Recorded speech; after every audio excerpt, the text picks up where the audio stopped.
আজকে ছিল চৈত্র সংক্রান্তি, মানে চৈত্র মাসের শেষ দিন। আর আজকে দেখো আমাদের ঘুম থেকে উঠেই দেখেছি উঠোনটা পুরো মা লেপে রেখে দিয়েছে, এত সুন্দর লাগছে দেখতে।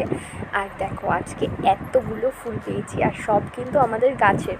আচ্ছা তোমরা বলো তো এখানে আমি কত রকমের ফুল দেখাচ্ছি, ভিডিওটা দেখে তোমরা কমেন্ট করে জানিও। তো সকাল সকাল দেখো স্নান করে পুজো টুজো দিয়ে নিয়েছি। আর আজকে আমাদের প্রচুর নিয়ম, এক একজনের বাড়িতে এক এক রকম নিয়ম।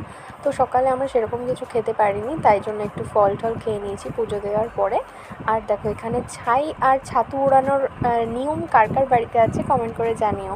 দেখো এইটা হচ্ছে আমাদের দুপুরবেলার লাঞ্চ, আর আমাদের আজকের দিনে এটাই খেতে হয়। এটা কিন্তু বছরের একটা দিনে খই চিড়ে মুড়ি দই এগুলো খেতে বেশ মজাই লাগে। আর তারপর দেখো দুজন নতুন অতিথির আগমন, আর ওদের দেখো মা ভাই সবাই ওদের একটু খাবার দিচ্ছিল।